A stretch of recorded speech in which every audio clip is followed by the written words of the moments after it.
여러분 믿음으로 말미암은 의를 한 몇 시간 공부하고 나니까 굉장히 복잡해지죠. 사실은 하나님은 이렇게 복잡하게 주시지 않으셨거든요. 여러분이 여러분의 생각을 다 버리고 들어보면 참 간단한 말이에요. 하나님이 우리를 이렇게 하나님께서 영원한 언약을 주셨고 그 내용은 예수께서 오셔서 우리의 죄를 지시고 속죄제물로 돌아가실 것이고 그것을 믿는 자가 구원을 받을 것이다. 얼마나 간단합니까? 그렇죠? 그런데 우리가 이것을 간단하게 이해 못하는 이유는 우리에게 있는데 우리가 너무나 깊은 죄의 구렁텅이에서 그동안 살아왔기 때문에 지금도 어떤 습관들을 못 버리고 살고 있기 때문에 너무나 많은 무화과 나무잎을 갖고 있기 때문에 이런 것을 들을 때 머리가 복잡해지는 거예요. 그래서 그러면 어떻게 하느냐? 자꾸 읽으시면 돼요. 올바른 견해를 가지고 올바른 개념을 가지고 자꾸 읽으시면 그 말이 어떻게 됩니까? 물이에요. 말씀. 어떻게 해요? 우리의 더러운 것들을 씻겨내려요. 말씀이 우리를 정화시켜줘요. 말씀이. 우리는 계속 읽어야 돼요. 자, 여러분, 그래서 우리가 이 갈라디아서 참 중요한 책이에요. 정말 중요한 책이에요. 자, 우리가 아까 3장을 펴놓고 있었죠. 갈라디아 3장. 자, 그래서 3장 1절에 이렇게 얘기하죠. 사도 바울이. 어리석도다 갈라디아 사람들아. 왜요? 이 예수님에 대해서 다 가르쳐줬고 이들이 알았고 믿었는데 이렇게 믿었는데 시작을 그들이 믿음으로 시작했는데 갈라디아 사람들이 그래서 사도 바울이 예수 그리스도께서 십자가에 못 박히신 것이 너희 눈앞에 밝히 보이거든 누가 너희를 꾀더냐. 이게 무슨 말입니까? 그들이 예수님 십자가 장면 못 본 사람들도 많았어요. 이때 벌써 세월이 흘렀으니까. 자, 우리도 마찬가지죠. 그러니까 주님이 십자가에 못 박히는 건 못 봤지만 우리가 이거 밝히 눈에 본다고 어떻게 표현할 수 있습니까? 우리가 이런 것들을 말씀으로 배웠잖아요. 예수께서 왜 십자가에 돌아가셨는지. 그렇죠? 자, 그래서 사도 바울이 2절에 내가 너희에게 다만 이것을 알려 하노니 너희가 성령을 받은 것은 율법의 행위로냐 듣고 믿음으로냐. 이거 참 중요한 거거든요. 예. 율법의 행위냐 율법을 듣고 믿음으로 이 의를 받았느냐. 이것이 중요해요. 자, 그래서 우리 공부했죠. 자, 의를 어떻게 받는다고 여러분? 율법에 순종함으로써 받는데 그 의는 우리가 율법의 행위로 받을 수가 없어요. 왜요? 우리는 무엇을 해도 죄 가운데 있기 때문에. 그래서 우리가 어떻게 이 의를 받습니까? 영원한 언약으로 주신 그 예수님을 믿음으로 우리가 이 의를 받는 것이에요. 그 사도의 설명이시고, 자, 그러시면서 사도 바울이 6절에 아브라함을 소개하세요. 아브라함. 자, 그래서 8절에 보면 이렇게 나오죠. 또 하나님이 이방을 믿음으로 말미암아 의로 정하실 것을 성경이 미리 알고 먼저 아브라함에게 복음을 전하되 모든 이방이 너를 인하여 복을 받으리라 하였으니. 자, 아브라함도 어디 살고 있던 사람입니까? 이방 나라에 살고 있던 사람이었어요. 아브라함도. 예. 그런데 그 아브라함에게 먼저 어떻게 해요? 복음을 전하되 이렇게 설명되어 있어요. 자, 여기에서 여러분의 이해가 복음과 율법의 조화를 이루고 있지 않으면 또 의문에 빠지는 거예요. 도대체 율법은 뭐고 복음은 뭐냐 이렇게. 그렇죠? 자, 이 아브라함이 받은 복음이 뭐였습니까? 우리 아까 그 영원한 언약을 하면서 이 계보를 설명했지만 아브라함은 어느 시대 때 사람이에요? 아브라함은 아주 예전 사람이잖아요. 근데 그 아브라함을 설명하면서 뭐라고 설명합니까? 복음이란 단어가 나와요. 아브라함 때도. 자, 그러면 복음이 꼭 신앙의 것은 아니잖아요. 그렇잖아요. 성경에서 말씀하시기를 아브라함도 복음으로 구원을 받았다. 이렇게 나와 있거든요. 자, 우리가 여러분 전 시간에 경고한 것들을 한번 생각해 보겠습니다. 율법을 주신 목적이 뭐였어요? 율법의 목적이 뭐였습니까? 생명이었죠. 생명. 율법도. 자. 그래서 율법을 주신 목적을 성경을 읽어보면 우리에게 복 주시기 위해서예요. 복. 이제부터 여러분의 이해 속에 복은 뭡니까? 우리를 잘 먹고 잘 살게 하는 것이 복이 아니에요. 복은 하나님이 우리와 함께 하시는 거예요. 성소를 주신 이유가 뭐였어요? 그들과 함께 거하시기 위해서 주셨잖아요. 예, 복은 하나님이 우리와 함께 하는 것. 그것이 복이에요. 그 복을 주시기를 너무 원하세요. 우리에게. 그 복. 우리도 그 복 받기를 원해야 돼요. 다른 복을, 인간적인 복을 구하지 말고 그 복을 받기를 구해야 돼요. 자, 그래서 율법 주신 목적은 복 주시기 위해서 또 우리의 아버지가 되시기 위해서. 그죠? 왜냐하면 우리들을 하나님의 자녀들의 영광에 이르게 하시니까 우리의 아버지가 되시기 위해서 율법을 주셨어요. 자, 그래서 이것을 좀 내용적으로 보면, 자, 아버지는 무슨 역할을 하십니까? 아버지는 우리들을 보호해 주시잖아요. 자, 그래서 율법은 우리들이 기만을 당하지 않도록 하기 위해서 율법을 주셨어요. 하나님의 법을 우리가 알아야 하는 이유는 우리가 기만을 당하지 않도록, 사단의 속임에 우리가 빠지지 않도록. 그렇죠? 자, 그리고 아까 우리가 공부한 율법의 직무가 뭐였습니까? 예, 죄를 알려주는 거잖아요. 죄를. 자, 우리가 죄를 알려준다. 이것을 다른 말로 하면 좀 생각해 보세요, 여러분. 죄는 무엇입니까? 죄는 내 마음에 있는 것들이 표출되는 것이잖아요. 내 마음의 동기들이 드러나는 것이잖아요. 그것이. 자, 그래서 이것은 뭐예요?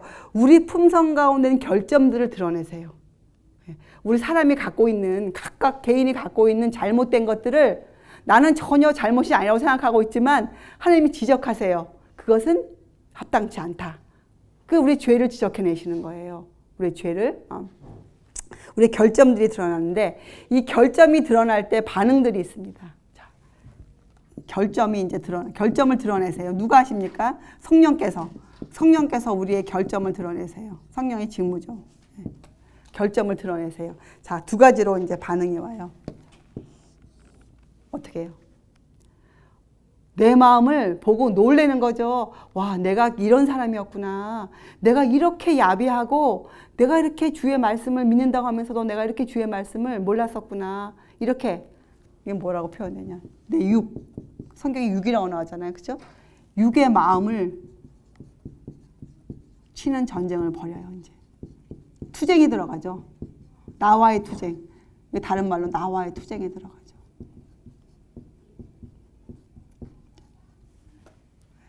그렇구나. 자, 그 다음에 무엇을 치는 전쟁이 생길까요? 결점을 드러내 주시는데도 불구하고 무슨 소리야. 이 정도면 괜찮지. 나 몰라. 나 율법 안 알고 싶어. 나 그런 거 구약 공부 안 할래요. 난 그냥 주님만 믿을래요. 이렇게 하잖아요. 이건 뭐예요? 이것은 거울, 선한 거울. 아주 충실하고 선한 거울, 율법이죠. 왜냐하면 율법을 통해서 우리에게 죄를 드러내시니까. 예, 율법을 치는 전쟁을 벌여요, 사람들이. 이렇게 두 가지로 반응해요, 사람들이. 자, 성경은 이렇게 육의 마음을 치는 투쟁을 벌여야 할 텐데 이 율법을 치는 전쟁을 벌이거든요. 자, 이것을 성경은 뭐라고 부르는가?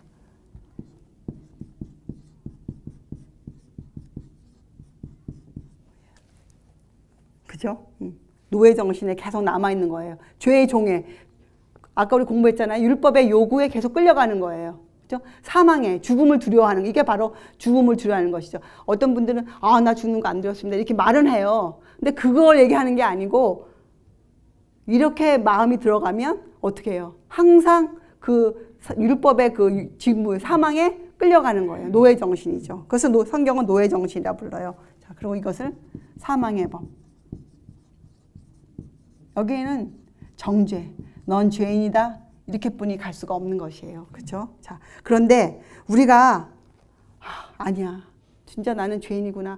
나 그랬구나. 나 진짜 성경 공부해야겠다. 하나님 법을 알아야겠다. 내가 몰랐었구나.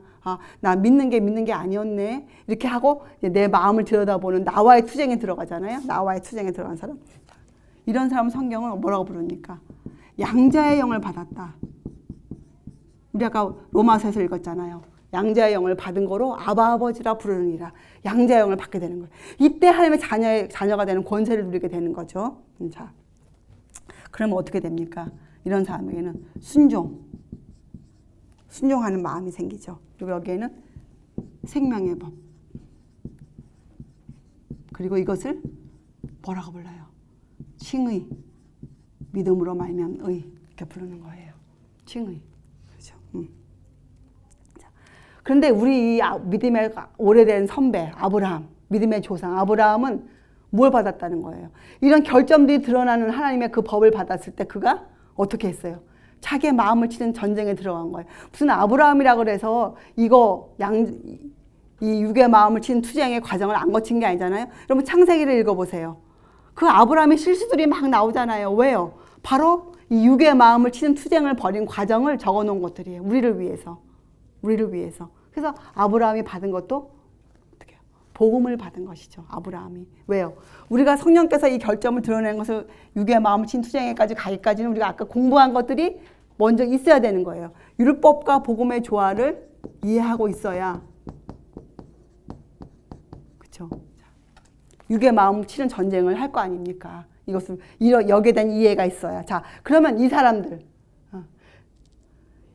다른 말로 하면 뭐겠어요? 왜 그들이 성령께서 결점을 드러내시는데도 불구하고 자기의 마음을 들여다보지 않고 하나님의 법과 전쟁을 벌이겠습니까? 다른 말로 하면 이 사람들은 이것을 이해하지 못했다는 것이잖아요. 율법과 복음의 하나님의 법에 대한 이해가 없다는 것이잖아요. 이 사람들은. 그렇죠? 하나님의 법에 대한 이해가 없다는 것이죠. 다른 말로 하면 뭐에 대한 이해가 없다는 것이겠어요. 이 율법과 복음에 대한 조화를 이해하지 못하는 사람들이 지금 이런 일을 하거든요. 자, 그러면 무엇을 그들이 이해하지 못했다고 우리가 다시 표현할 수 있을까요? 이 사람들이 율법과 복음의 조화를 몰라요. 그래서 지금 이렇게 일을 하는데 이런 사람들을 다른 말로 무엇을 이해 못했다 얘기할 수 있겠어요? 무엇을 이해 못했다? 그래요. 예수님을 이해 못한 거예요. 예수님. 이들이 예수님을 믿는다고 기도는 하지만 이들은 사실은 율법 안에 계신 그리스도, 예수님의 의가 무엇인지 전혀 알지 못한 사람들이에요. 그래서 우리가 이런 사람들을 십자가를 이해하지 못한 사람, 미련한 자들, 미련한 처녀들, 십자가를 이해하지 못한 자들, 못한 자들이에요. 거듭나지 못한 자들. 다 같은 말이에요.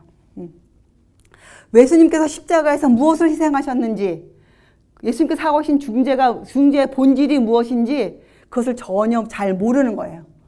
그때는 자기 마음을 칠 수가 없어요. 그때는 계속 마음으로 율법과 전쟁을 벌여요. 마음으로 이 핑계 대고 저 핑계 대고 이 말하고 저 말하고 이렇게 사는 것이에요. 자. 그래서 이런 사람들을 또 다른 말로 뭐라고 부르는가? 그렇죠? 이런 사람들을 우리 시대에 이 율법과 전쟁을 벌이는 사람들을 뭐라고 성경에서 부르는가? 율법의 행위를 이루려고 하는 사람들이에요. 율법을 이루려고 애를 쓰는데 무엇으로? 자기들의 행위로, 자기의 의로 이루려고 애를 쓰는 사람들이죠. 이것을 율법주의라고 부르지 않습니까? 율법주의. 인간적으로. 사실 율법은 이렇게 인간적인 말을 붙일 수 없는 단어인데 사람들이 자기의 의로 율법을 지키려고 애를 쓰는 사람들을 우리가 율법주의라고 불러요. 왜요? 그리스도가 빠져 있어요. 예수님의 의가 빠져 있고 자기의 의가 들어가 있는 거예요. 여기에는. 이건 자기의 의가 들어가 있는 거예요. 자기의 의. 자기의 힘으로 이것을 갈라디아에서 해서 율법의 행위라고 바울 선생님이 부르시니까 율법의 행위. 그러니까 율법의 요구는 뭐예요? 율법의 요구가 뭡니까? 행하라. 그러면 살리라예요. 행하라. 자, 그런데 그것을 행하려면 어떻게 해야 돼요? 우리가 율법 안에서 예수님을 발견해야 돼요. 율법과 복음의 관계를 진실로 이해하고 있어야지 우리가 우리의 마음을 치고 양자의 영을 받을 수가 있거든요. 자, 그런데 이거 하기 싫어요. 육의 마음 치는 전쟁, 투쟁, 이거 굉장히 힘들거든요. 이거 하기 싫어요. 그래서 어떻게 해요? 대신 율법을 치는 거예요. 핑계대는 거예요. 그래서 주의 말씀을 알면서도 그렇게 나가지 못하는 사람들, 내가 그 말씀 분명히 이해하고 있는데 그건 자신 각자만 알 수 있는 거예요. 그것은 은밀한 것이기 때문에 하나님과 각자만 알아요. 내가 그 말씀 분명히 이해하고 있는데 내가 아직도 그 말씀 앞에 선뜻 못 나가는 이유는 이 핑계 저 핑계 대시지 마시고 그때는 자기 마음을 어떻게 하면 돼요. 아직도 내가 십자가를 잘 이해하지 못하고 있구나. 알긴 알지만 내가 십자가에 대한 이해가 내 마음을 아직 치지 못한다. 난 십자가를 모른다. 그렇게 진단을 받는 것이 정확한 진단이고 내가 고침을 받을 수가 있어요. 그럼에도 불구하고 아니야. 나는 알아. 괜찮아. 이렇게 있으면 내가 성장이 안 되고 내 신앙이 고쳐지지가 않아요. 내 결점을 고칠 수가 없어요.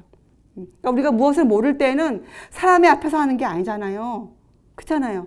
주님 앞에서 하는데 그렇잖아요. 우리를 고쳐주시겠다고 살려주시겠다고 하는데 왜 자꾸 내 고집을 부리냐고요. 성경은 그런 사람들 완고한 자. 사도 바울이 완고한 자. 저희가 완고함으로 아직도 수건을 벗지 못하고 있는 거예요. 완고함으로. 고집, 인간의 의. 고집, 의가 뭐 사람의 의가 뭐예요? 내 고집이지. 내 고집. 내가 옳다고 우기는 것. 말씀이 아니라고 하는데도 내가 옳다고 우기는 것. 그건 내 고집이에요. 그런데 우리가 이걸 어떻게 알 수 있냐? 내 행동으로 알 수 있어요. 내 마음, 내 뭐 말로 하는 게 아니고 내 행동으로 우리가 충분히 알 수 있어요. 내가 분명히 어떤 말씀을 이해하고 있는데도 불구하고 그 말씀대로 내가 하지 못할 때, 그렇게 안 할 때, 여러분 그거 창피한 것이 아니에요. 내가 그렇게 못하고 있을 때, 또 내가 안 할 때, 그때는 우리 마음을 금방 살펴보면 되죠. 아, 아직도 내가 십자가를 잘 모르는구나. 예수님께서 나를 위해서 무엇을 내놓으셨는지를 내가 진짜 모른다 하고 주님 앞에 가서 엎드리는 거예요. 주님, 제가 아직도 이해를 잘 못하고 있습니다. 이렇게 해야 주님께서 말씀을 통해서 우리한테 가르쳐 주시죠. 그런데 이거 안 하고 괜히 말씀 앞에 앉아 있으면요, 성령께서 우리를 인도해 갈 수가 없어요. 왜요? 이 부분이 안 돼 있기 때문에. 그래서 구원을 우리가 과학이라고 부르잖아요. 구원의 과학. 정말 과학적이에요. 근건 원칙이 안 서 있으면 아무리 우리가 하려고 해도 결국은 율법의 행위로, 내 의로 하나님의 법을 지켜볼 애쓰는 것뿐이 할 수가 없어요. 우리가. 그래서 우리가 순종으로 우리가 알 수 있죠. 내가 지금 어떤 상태에 있는지, 내 행동으로 내가 지금 어디에 와 있는지 우리는 분명히 알 수 있어요. 자, 그래서 여러분 야고보서 1장에 보면 이 도를 행하는 자, 그죠? 너희는 도를 행하는 자가 되고 듣기만 하여 자신을 속이는 자가 되지 말라. 이게 무슨 말이에요? 듣기만 하고 자신을 속여요. 자꾸만 자기 의가 아직도 살아있는데, 자기 고집이 아직도 살아있는데, 안다고 자꾸 생각해요. 그렇게 하지 말라는 거예요. 그렇게 하지 말라는 거예요. 근데 그렇게 하고 있는데 우리가 어떻게 아느냐? 듣기만 하고 행하지 않을 때, 순종의 결과가 나오지 않을 때, 내 믿음이 성장하고 있지 않을 때, 그때 아는 거예요. 자, 그리고 그 다음에 또 어떻게 그 야고보서에 표현되어 있냐? 이 거울을 들여다보고, 선한 거울, 충실하고 선한 거울을 들여다보고 가서 잊어버린대요. 듣기만 하는 사람들은 율법을 보고 그냥 돌아가서 잊어버려요. 그건 뭐예요? 자기 마음을 쳐야 되는데 마음은 안 치고 계속 하나님과 전쟁을 벌이는 거예요. 자, 그렇게 하지 말고 야고보서에 보면 어떻게 되냐? 자유하게 하는 온전한 율법을 들여다봐라. 자유하게 하는 온전한 율법, 이게 무엇일까요? 자유하게 하는 온전한 율법. 뭐겠어요? 율법과 복음의 조화, 영원한 언약, 믿음으로 말미암은 의, 율법 안에 계신 그리스도, 다 같은 말 아니겠어요? 자유하게 하는 온전한 율법. 우리가 온전한 율법, 율법과 복음의 관계, 연합된 힘을 우리가 알게 되면, 어떻게 알게 되면 우리가 정말 그때 순종을 하잖아요. 순종. 순종. 여기에 뭐가 있어요? 자유함이 있는 거예요. 자유함. 자유함이 있는 거예요. 자유함. 이것은 이러한 순종을 할 때에만 자유함이 오게 돼 있어요. 여기에 속해 있으면 절대로 자유하지 않아요. 그래서 야고보서에 자유하게 하는 온전한 율법을 들여다보고 있는 자는 듣고 잊어버리는 자가 아니요 실행하는 자니 이 사람이 그 행하는 일에 복을 받으리라. 여러분들이 율법과 복음의 조화를 이루고 있어야 야고보서도 이해할 수가 있어요. 야고보서도 믿음과 행함의 관계도 이해할 수가 있는 것이에요. 자, 그래서 예수 그리스도를 진실로 믿는 사람들은 다른 말로 하면 이 율법이 영적으로 어떤 일을 하고 한다는 것을 이해하고 있는 사람들이죠. 그리고 어떻게 해요? 율법이 이 죄를 탐지해 주는 능력을 있어요. 죄 탐지기의 율법은. 어떤 때는 많은 경우에 전혀 내 마음에서 죄라고 여겨지지 않는 것들을 죄라고 할 때가 있어요. 많은 경우에. 그래서 율법은 우리의 그 은밀한 죄들을 드러내주는 거예요. 죄 탐지기예요. 그것을 실제로 느끼고 살아야 돼, 우리가. 그러니까 지금 율법이 우리에게 필요가 없는 게 아니고 지금도 우리에게는 자유하게 하는 온전한 율법이 필요해요. 그 거울을 매일매일 들여다보고 있어야 돼요. 자유하게 하는 온전한 율법을 매일매일 들여다보고 있어야 돼요. 그리고 이 자유하게 하는 온전한 율법은 또 무엇을 상징할까요, 여러분? 의미적으로 예수님의 생애 아니겠어요? 온전하고 완전하신 그 생애, 죄와 상관이 없으신 그 생애. 그 생애가 바로 자유하게 하는 온전한 율법이에요. 예수님의 생애가. 우리는 매일매일 어떻게 해요? 우리의 삶을 어디다 비추어 보아야 돼요. 예수님의 생애에 우리의 삶을 비추어 보아야 되잖아요. 그게 자유하게 하는 온전한 율법이에요. 자유한 온전한 율법. 그래서 여러분 이 갈라디아서 8장에 보면 하나님이 이방을 어떻게 해요? 믿음으로 말미암아 의로 정하실 것을 성경이 미리 알고 아브라함에게 복음을 전하지 않았습니까? 이것이 복음을 전파하는 방법이었어요. 복음을 전파하는 방법. 자, 그렇기 때문에 믿음으로 말미암은 의를 이해하지 못한 사람은 절대로 전도자가 될 수 없어요. 복음을 전파할 수가 없어요. 복음을 전파할 수가 없어요. 우리가 남에게 가마력을 끼칠 수가 없어요. 남에게 가마력을 끼칠 수 있다는 것은 뭐예요? 예수님을 발견한 사람들이거든요. 예수님의 그 의를 입은 사람들이거든요. 그렇죠? 그렇게 중요해요. 자, 그래서 여러분 요한복음 8장 56절에 너희 조상 아브라함은 나의 때 볼 것을 즐거워하다가 보고 기뻐하였느니라. 이 말씀을 할 수 있는 거죠. 무슨 아브라함에게 예수님을 보여준 것이 아니고 아브라함 어떻게 해요? 말씀으로 어떻게 해요? 하나님의 말씀으로 가르침을 받으면서 그 말씀 안에 계신 예수님을 법 안에 계신 예수님을 아브라함도 찾은 거예요. 그래서 그 때를 보고 즐거워하였어요. 아브라함은 그 메시아가 오실 때를 보고 너무 즐거워한 거예요. 말씀으로. 그래서 여러분과 저도 말씀을 공부하잖아요. 말씀을. 자, 제가 여러분들이 이제 이것을 이해했다고 우리가 공부했잖아요. 자, 말씀을 펴서 이렇게 우리가 쓸 수 있지 않겠어요? 아브라함은 믿음으로 말미암는 의. 그렇죠? 지금 갈라디아서 그 말하잖아요. 복음으로. 이것을 믿었단 말이죠. 자, 그동안 공방을 풀어봅시다. 믿음으로 말미암은 의. 또 다른 말로 무엇이겠어요? 다른 말로 하면 예수님의 성품 중에 신성이 어떻게 해요? 인성으로 가리워진 거죠. 그러니까 아브라함은 예수님의 그 때를 보고 즐거워하였단 말이에요. 그게 다 무슨 말이에요? 예수님의 신성이 인성으로 가리워질 것에 대한 빛을 받은 거죠. 그렇게 그 얘기가 그 얘기잖아요. 그렇죠? 아브라함은 예수님의 때를 보고 즐거워하였다. 그게 뭐예요? 예수님의 신성이 인성으로 가리워질 것을 여기에 대한 빛을 받았어요. 이해. 여기에 대한 이해가 들어왔단 말이에요. 아브라함에게. 그죠? 아브라함이. 그래서 아브라함이 이것을 깨닫고 기뻐했던 거예요. 너무 기뻐했죠. 아브라함이. 그 말이죠. 요한복음 8장 56절. 너희 조상 아브라함은 나의 때 볼 것을 즐거워하다가 보고 기뻐하였느니라.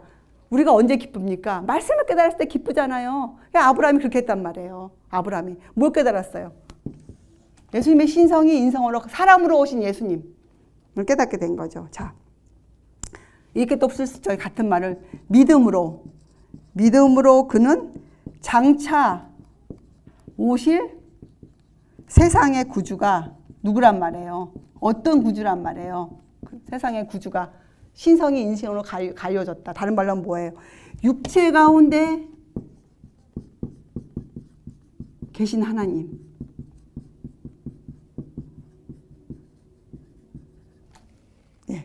이것을 깨달은 거죠. 육체 가운데 계신 하나님. 다 같은 말입니다. 그래서 이 믿음으로 말미암아 아브라함이 깨달은 복음, 믿음으로 말미암은 의는 다른 말로 하면 뭐예요? 육체 가운데 계신 하나님을 아브라함이 깨달아 알았어요. 아브라함이. 자. 이것이 아브라함이 하나님과 맺은 언약이었어요. 영원한 언약이 아브라함에 왔을 때에는 그 내용이 뭐였어요? 육체 가운데 계신 하나님, 이것을 깨달은 거예요. 아브라함이. 자, 그래서 여러분 에베소서 2장 8절에 보면 그 영원한 언약을 은혜의 언약이라 이렇게 불러요. 은혜의 언약. 왜요? 2장 8절에 너희가 그 은혜를 인하여 믿음으로 말미암아 구원을 얻었나니 이것이 너희에게서 난 것이 아니요 하나님의 선물이라. 왜요? 언약은 하나님이 이행하시겠다고 주셨잖아요. 하나님께서. 하나님의 선물이에요. 하나님의 선물. 자, 요한복음 1장 11절 12절이 어떤 글이 있습니까? 자기 땅에 오매 자기 백성이 영접지 아니하였으나 영접하는 자, 곧 그 이름을 믿는 자에게는 하나님의 자녀가 되는 권세를 주셨으니, 그 요한복음 1장 말씀이잖아요. 자, 영접하는 자, 곧 그 이름을 믿는 자. 무엇을 믿는다는 거예요? 무엇을 영접한다는 거예요? 여러분, 예. 이 영접하는 자, 그 이름을 믿는 자는 누구를 해요? 예, 믿음으로 아브라함이 받았던 복음, 믿음으로 말미암는 육체 가운데 계신 하나님, 이 예수님을 믿는 자, 예수님을 믿는 자. 그래서 믿음은, 회개는 하나님께 대한 회개고, 믿음은 그리스도를 믿는 것이에요. 어떤 그리스도? 육체 가운데 계신 하나님, 신성이 인성으로 가려져 사람으로 오신 예수님, 우리에게 오셔서 속죄 제물이 되실 예수님, 우리를 위해 중재하실 예수님, 다 같은 말이죠. 그래서 여러분, 우리가 이 계명에 순종할 수 있는 것은, 그렇죠? 계명에 순종할 수 있는 것은 부자연스러운 일입니까? 자연스러운 일입니까? 하나님의 예수님을 영접하고 이름을 믿는 자, 그 자녀가 되는 자, 하나님의 계명을 지키는 것이 부자연스러운 일이겠어요? 자연스러운 일이겠어요? 자연스러운 일이죠. 당연한 일이죠. 하나님의 계명을 사랑하는 것은 자녀가 되었기 때문에 당연한 일이에요. 그렇죠? 자, 거기에까지 우리에게 뭘 줬습니까? 이렇게 영접하면 우리에게 권세를 주신다고 나와 있어요. 권세가 여러분 뭐예요? 그것은 힘이에요. 힘. 무슨 힘을 주시는 거예요? 하나님의 법을 지킬 수 있는 사람, 힘을 주신 거예요. 힘. 그래서 우리가 지키는 게 아니에요. 하나님께 주신 권세로 우리가 이루어가는 것이죠. 그래서 우리의 품성을 완성하는 문제, 품성의 완성. 이게 가능합니까? 불가능한 일입니까? 이것을 외치면 율법주의자가 됩니까? 안 됩니까? 아니에요. 예. 품성의 완성. 예. 하나님의 자녀로서 우리가 자녀로서 살아가는 것, 이 완성을 이루는 것은 당연한 일이에요. 예. 순종하는 자에게는 마땅히 있어야 할 일이에요. 그리고 이 완성은 우리가 무슨 힘으로 이루어갑니까? 예. 권세로. 하나님께 주신 권세로 이루어가는 거예요. 우리가 하는 것은 뭐예요? 우리가 할 수 있는 건 뭐예요? 믿는 것이에요. 누구를? 예, 육체 가운데 계신 하나님, 우리를 위해서 무엇을 희생하시고 우리를 위해서 어떤 중재를 하고 계신 그 예수님을 우리가 믿고 순종하는 것이에요. 그래서 믿음은 순종이죠. 그래서 여러분, 이 사도행전 15장 11절에 보면 베드로가 그 예루살렘 총회에서 그 할례 문제 때문에 그렇게 시끄러웠을 때 이렇게 얘기하죠. 유대인들이 우리가 저희와 이방인과 동일하게 주 예수의 은혜로 구원받는 줄을 믿노라, 이렇게 얘기해요. 자, 우리는 구약 사람이나 신약 사람이나 이방인이나 유대인이나 모든 사람이 어떻게 믿어요? 동일하게 이 아브라함이 받았던 이 복음, 동일하게 우리가 믿어요. 그래서 이 세상에는 온 6천년간을 내려와서 오직 하나의 복음만 있을 뿐이에요.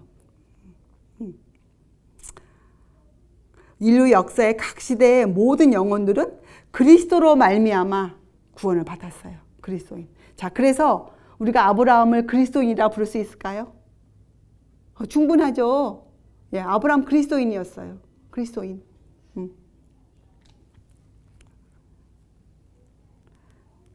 사람들이 이런 것을 이해 못하면 예수님이 구약시대에 언제 어디 계셨어요? 막 이렇게 물어보잖아요. 그죠? 자, 구약시대 예수님께서는 어디 계셨어요? 이스라엘 백성을 밤에는 불기둥으로 지켜주시고 낮에는 구름기둥 가운데서 지켜주시고 다 예수님께서 하신 일이잖아요. 또 그들의 규례 가운데 계셨고 그들의 법 안에 계셨고. 그래서 고린도전서 10장 4절에 바울이 이렇게 얘기했죠. 다 같은 신령한 음료를 마셨으니, 구약 백성이나 우리나 다 같이 신령한 음료를 마셨어요. 이는 저희를 따르는 신령한 반석으로부터 마셨음에 그 반석은 곧 그리스도라. 우리도 예수님의 피와 살을 먹어야만 살아요. 우리도. 그들도 이스라엘 백성이 시내산에서 지낼 때 무엇을 먹었어야 됐어요? 반석에서 깨진 물만을 그들이 먹을 수 있었어요. 그래서 그들에게 물이 없었어요. 그들을 살리기 위해서, 그들을 살려주기 위해서. 예. 이제 여러분들이 이제 아시겠습니다. 자, 그러면 그 모세의 얼굴에서 왜 빛이 났습니까? 우리 아까 공부했으니까 여러분이 한번 좀 생각하고 답해 보세요. 자, 모세의 얼굴에서 왜 빛이 났을까요? 모세의 얼굴에서. 예, 우리 공부했죠. 율법 안에 있는 그리스도 의를 깨달은 그 기쁨. 아까 아브라함이 그 예수님의 때 볼 것을 보고 기뻐하였다고 나왔잖아요. 아브라함이.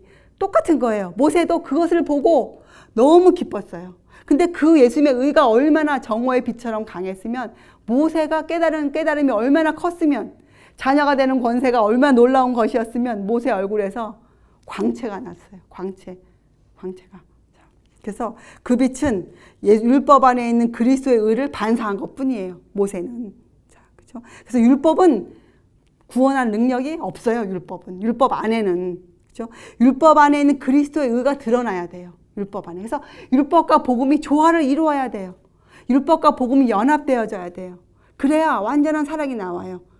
사랑은 율법의 완성이잖아요. 그렇죠? 율법의 완성. 우리에게 준 사랑이 바로 어떤 그 사랑이었단 말이죠. 우리에게 준 사랑.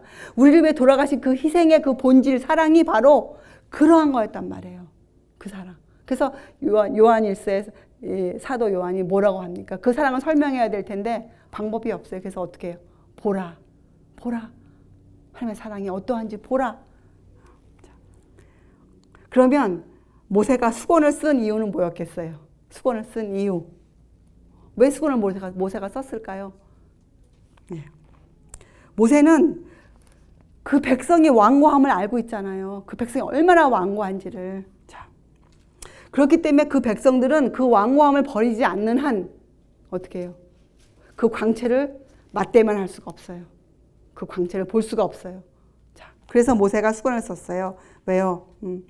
그들을 그저 이해 없이, 하나님에 대한 이해 없이 두렵게 하는 것은 하나님께 대한 오해만 더 불켜일으킬 거잖아요. 그래서 모세가 수건을 썼어요. 그리고 그들을 가르쳤어요. 모세가. 예. 모세의 그 수고가 얼마였습니까? 그리고 앞으로 그 이스라엘 백성이 모세를 통해서 받은 그 주님에 대한 규례, 계명을 그들이 지키고 나갈 가르침을 계속 받을 것이었거든요. 그들이. 그래서 이스라엘의 역사책, 구약, 모세 오경을 제외한 다른 그 이스라엘, 모세 오경도 마찬가지죠. 예. 민수기, 신명기서 같은 것들을 읽어보면 그 무엇을 담고 있는가.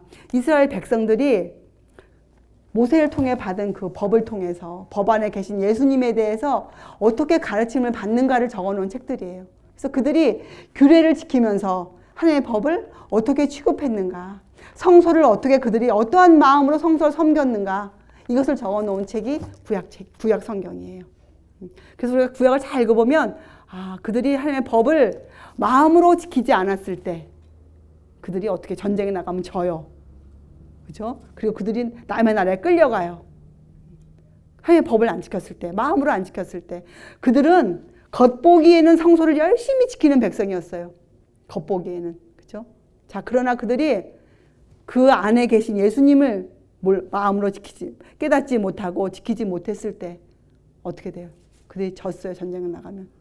그들이 죽었어야 했어요.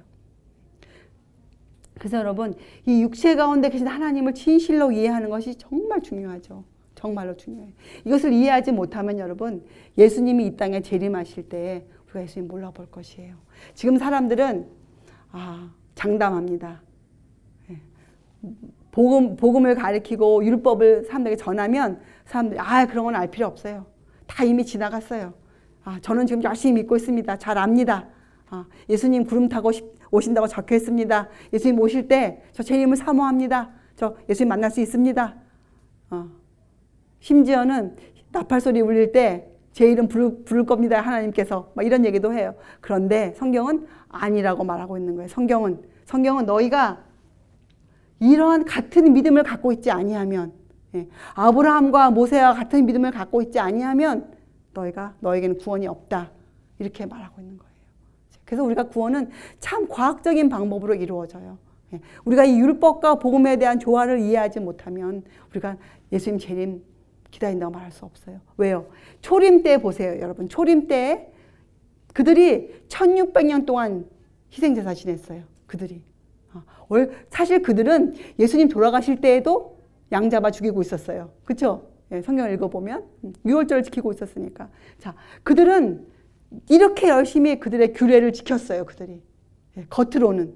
근데 그들이 그 마음으로 이 복음을 깨닫지 못했기 때문에, 그들이 마음으로 율법과 복음의 조화를 이루어내지 못했기 때문에 어떻게 해요? 그들은 결국 예수님의 초림을 알아보지 못했잖아요. 예수님 알아보지 못했잖아요. 똑같은 일이 마지막 때 있을 것이에요. 예수님이 구름을 가르고 이 땅에 오실 때 그 모습은 그들이 보고 알 수 있겠는지 모르겠지만, 그들이 마음으로 이러한 법을 지키는 생활을, 품속의 완성을 이루어 놓지 않고 살고 있으면 절대로 예수님이 부르실 때 그 이름에 들어갈 수가 없다는 것이 성경의 말씀이에요. 눈으로는 보고 있겠지만 마음의 눈으로 예수님을 알아볼 수가 없어요. 그래서 우리가 이 재림을 사모하는 자, 그래서 베드로후서에 뭐라고 나옵니까? 너희가 어떠한 사람이 되어야 마땅하겠느냐. 너희가 그 안에는 율법과 복음의 조화가 들어가 있는 거예요. 너희가 어떠한 사람이 되어야 마땅하겠느냐. 우리의 성품을 매일매일 예수님의 성품에 비추어 보는 사람, 예. 내 마음을 치는 전쟁을 벌이고 있는 사람, 거듭난 사람, 그런 사람들은 이 품성의 완성을 예수님의 힘으로 얻어서 권세로 만들어낼 것이에요.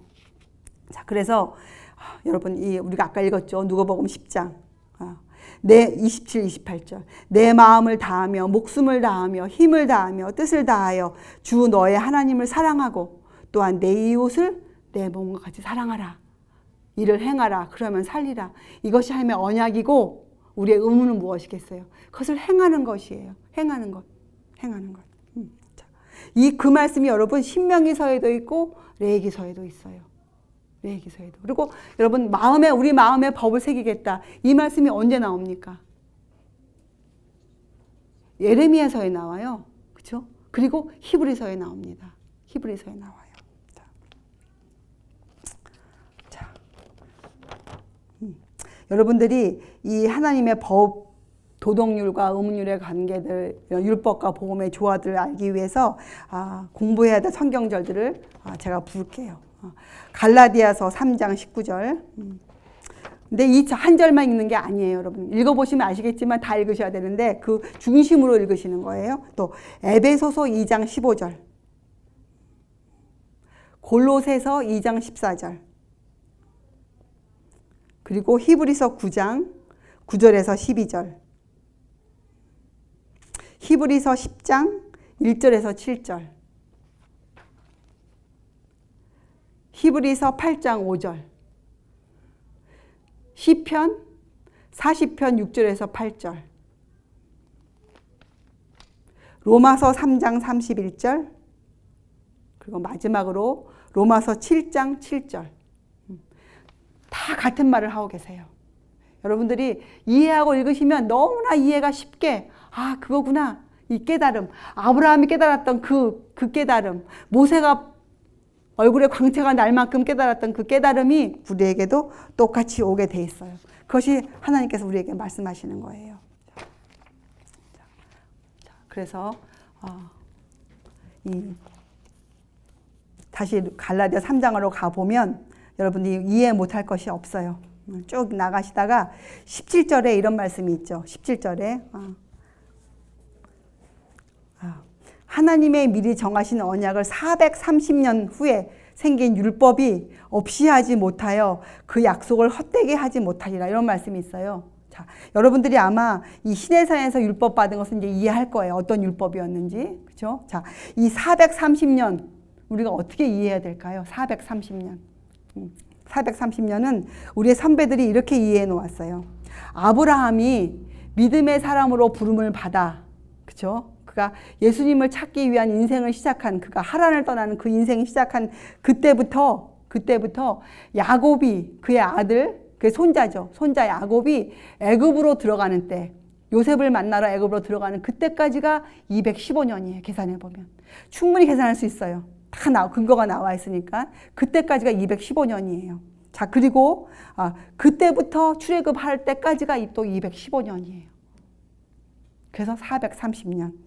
그리고 이 430년의 단어는 사도 바울이 계산에 쓴 것이 아니고 출애굽기 12장 40절에 나와 있어요. 출애굽기 12장 40절에. 그 말씀을 사도 바울이 이해하고 다시 적은 것이에요. 출애굽기 12장 40절에 430년.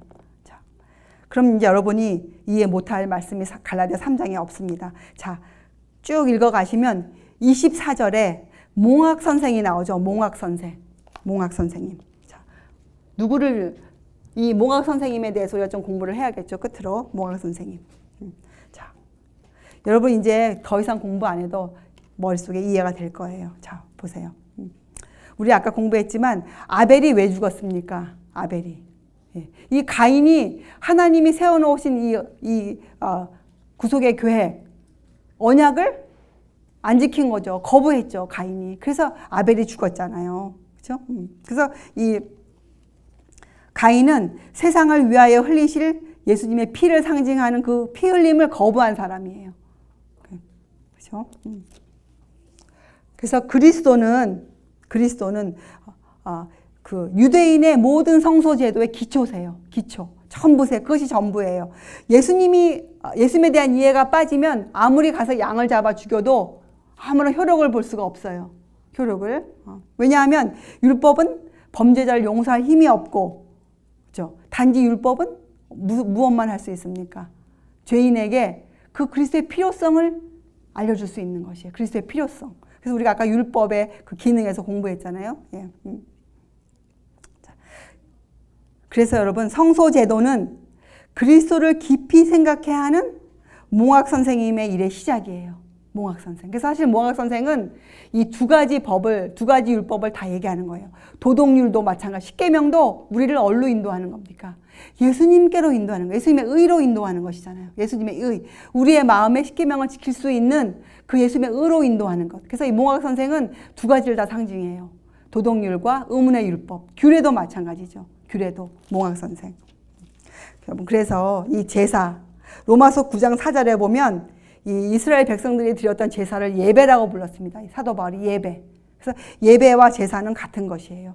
우리가 하나님 앞에 나와서 거룩한 날, 지정해 주신 그 날에, 왜냐면 그 방법대로 우리가 해야 되니까 그 날에 우리가 이런 예배를 드리는 이유는 뭐예요? 왜 우리에게 하나님께서 이런 예배를 드려라, 나를 경배해라, 안식일에 내 앞에 나와라, 또 특정한 방법으로 나를 경배하라, 왜 그렇게 제사법을 주셨습니까? 그것은 뭐냐?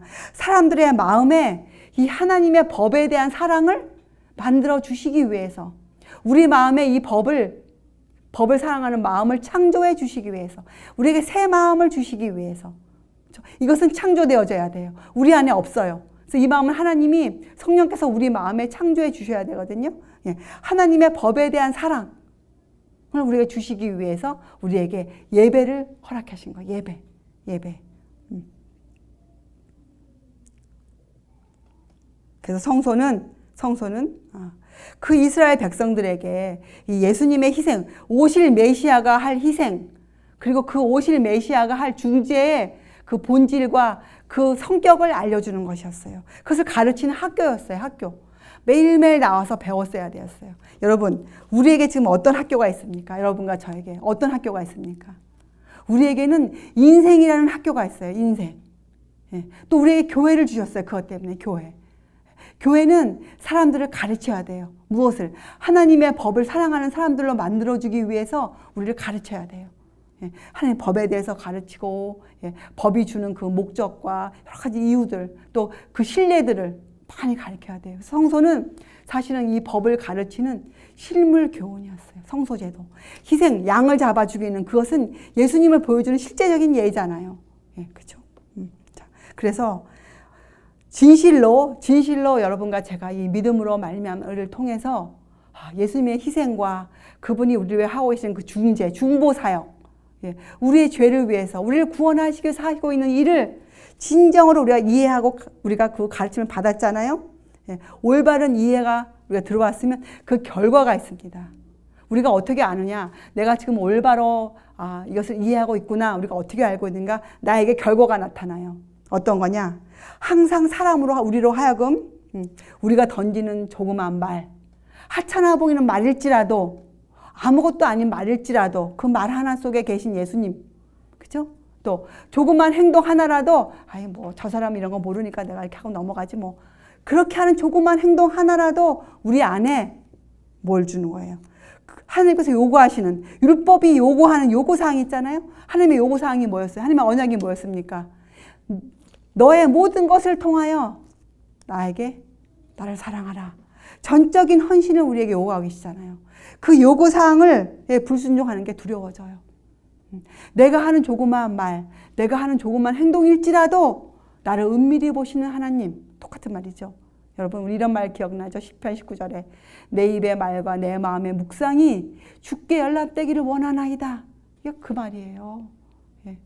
그래서 우리가 하나님을 두려워하게 돼요. 내 삶의 작은 것까지 내가 관여하게 돼요. 주의 법으로.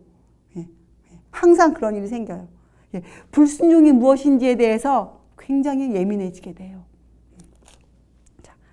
남의 죄를 찾는데 예민해지는 것이 아니고 내 자신의 마음의 죄를 찾아내는데 아주 예민해지죠. 자, 그리고 두 번째, 무엇이 죄라는 것에 대해서 확실한 깨달음이 있어요.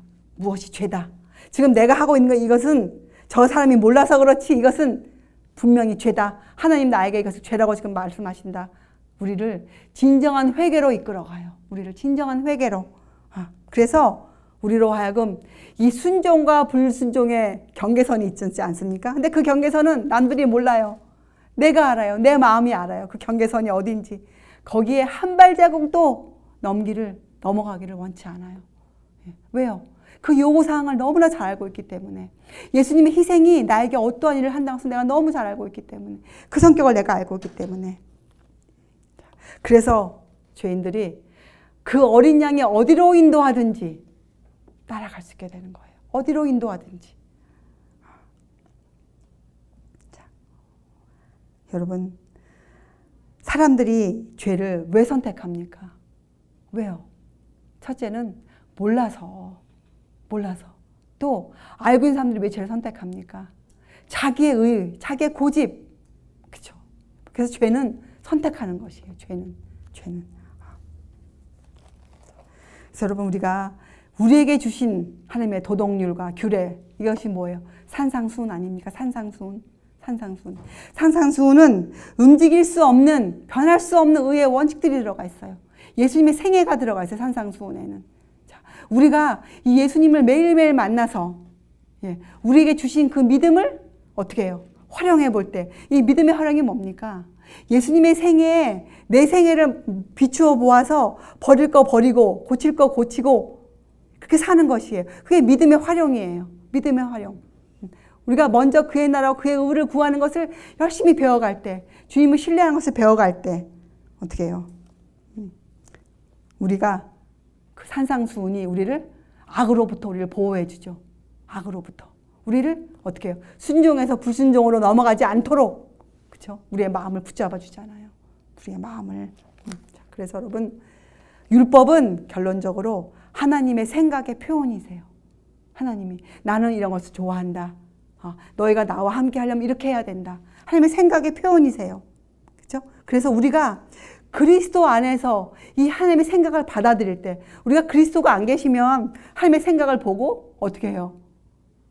모세가 수건을 벗을 수 없었던 것처럼 우리가 죽어야 돼요.